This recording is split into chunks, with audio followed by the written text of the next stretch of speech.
Islam claims that the Kaaba at Mecca existed since the time of Abraham. No proof supports this claim, since there's not one inscription or archaeological discovery older than the 3rd century AD at the Meccan location. Mecca apparently was uninhabited during ancient times. In the 2nd century AD, a dam was breached in Marib, a city in Yemen, forcing the Khuza'a tribe to migrate from there to the location where they later founded Mecca.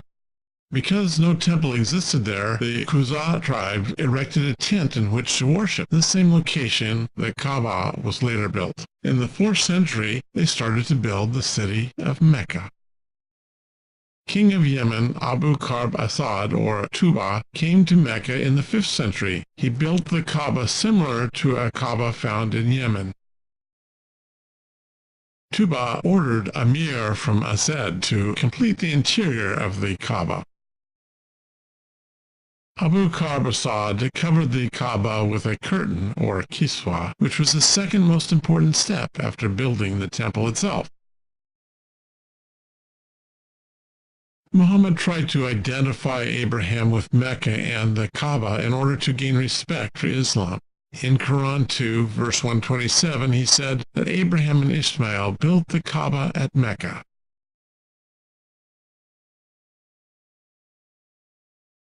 Up to Muhammad's time, Mecca had never been recorded in any ancient history. The following prominent Roman and Greek geographers and historians visited and explored the Arabian Peninsula, yet they never mentioned Mecca or the Kaaba even once. Herodotus, 450–420 BC, wrote about Arabian cities. Theophrastus, 4th century BC, wrote about Sabian, Arabian, and Yemeni societies. Eratosthenes, 3rd century BC, wrote about locations along the Arabian side of the Red Sea and about Arabian societies. Agatharchides, 2nd BC, wrote about Arabian cities and temples along the Red Sea. Strabo, 1st century BC, wrote about Arabian tribes and cities in central and western Arabia and about locations along the Red Sea.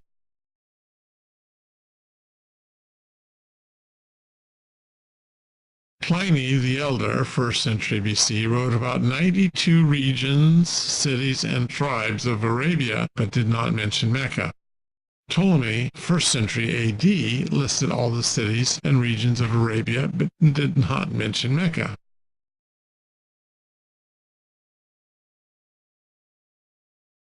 Muslims claim that the city of Makaraba, mentioned in Ptolemy's geography, was actually Mecca. But Makaraba could not be Mecca, since Ptolemy wrote that Makaraba was the 6th city south of Yathrib and further south than Karna, the capital city of Ma'in, a kingdom in Yemen. No trace of pre-Islamic Mecca can be found, neither in archaeology nor in inscriptions, scrolls, and reliefs from the ancient empires that conquered Arabia. The Roman Empire attacked western Arabia along the Red Sea in 23 BC. The Assyrian Empire conquered northern Arabia in the 8th and 7th centuries BC. The Babylonian Empire conquered the Hejaz under King Nabonidus, 556–539 BC. The Persian Empire conquered northern Arabia during the Achaemenid era, 6th century BC. No ancient city or country in Middle East failed to leave remnants of inscriptions, buildings, or archaeological objects. For instance, remnants of Dedan, northern Arabia, in the 9th century BC. Remnants of Khaybar, western Arabia, in the 8th century BC. And then remnants of Tema, northern Arabia, 1st century BC.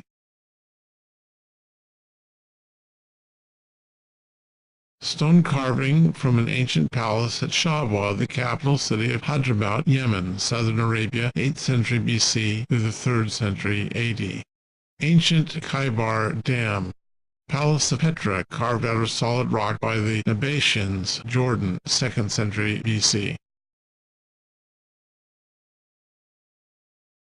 All ancient countries and cities left many inscriptions, monuments, buildings, and their names were mentioned in other countries' inscriptions as well. There is no archaeological findings in Mecca from before the 4th century AD. This indicates that Mecca did not exist in the time of Abraham and Ishmael, nor even in the early Christian era. Seal of Dibangun Kingdom, Eastern Arabia, 3rd century BC. Inscriptions of the Sabaeans, 1st century BC. Remnants of the Dibangun Kingdom, 3rd century BC. Ancient fort of Mahrib, Ma'in Kingdom, Yemen, 1st century BC. Inscription of the Magan Kingdom, southeastern Arabia, 3rd to 2nd century BC. Mahram Bilqis Temple, Mahrib, 1st century BC. Remnants of ancient kingdom Magan, southeastern Arabia, 3rd to 2nd BC. Ancient dam of Mahrib, Ma'in Kingdom, Yemen, 1st century BC. The prophet Moses explains, if the city of Mecca and the Kaaba existed since Abraham's era, it would be impossible for a city inhabited for over 2,000 years not to leave a single trace. Archaeological findings from the ancient Middle East are abundant since the area is so arid. Nature does not destroy historical monuments or objects as quickly as elsewhere. Thus, an examination by Muslims of the purported historical information in the Quran is long overdue.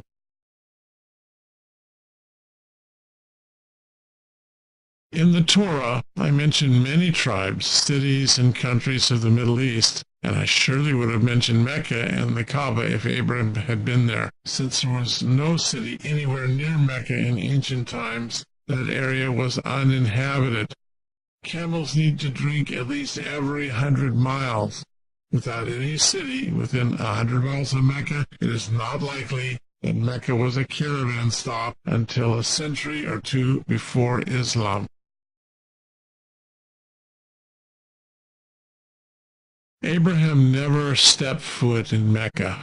The Bible explains that Abraham lived last in Hebron, the main city in southern Canaan, until he died and was buried in the cave of Machpelah, Genesis 25, verse 9, near Hebron, 1,000 miles from Mecca.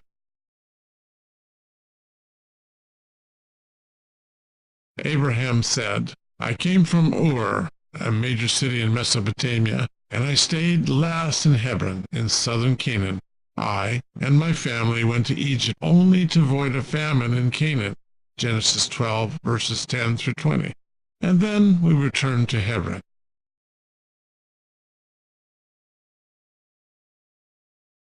If I had built Mecca in the 19th century BC, that would make me the first builder of any city in Arabia. If this were true, such a great achievement would have become family lore and would have been recorded by Moses in the Torah.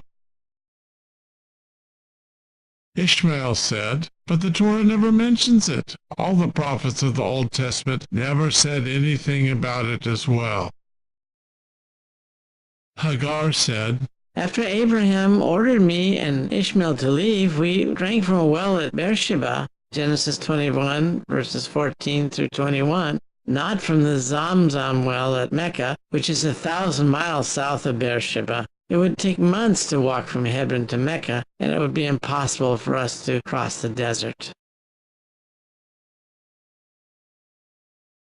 It was not possible for us to carry enough water to walk 1,000 miles. Moreover, Muhammad's grandfather, Abdul Muttalib, only dug the Zamzam well in the 7th century AD, well over 2 millennia after my father's era.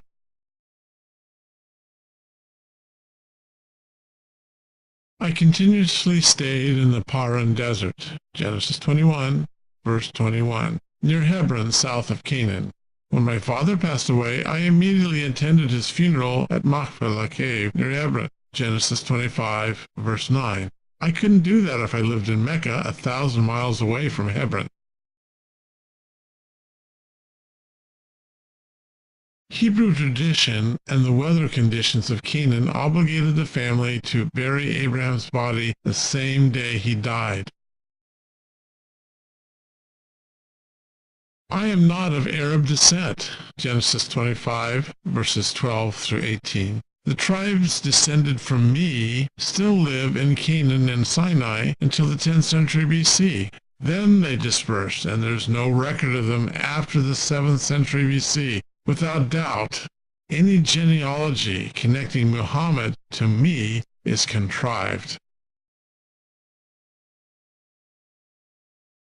In the 5th century AD, Qusay ibn Kilab, 8th in the line of descent to Muhammad, gathered allies from various Yemen families and established the Quraysh tribe, which is Muhammad's tribe. This tribe migrated to Mecca in the 5th century. Mecca had already been built by the Qusay tribe in the 4th century.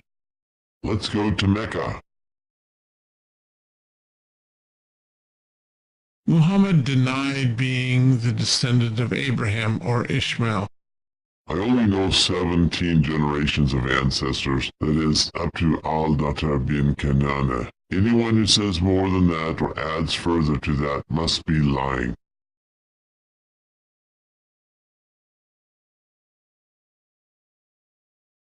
Ibn Ishaq listed 40 generations between Ismael and Muhammad. Apparently, he didn't realize that 40 generations were not enough to cover the 2,600-year span.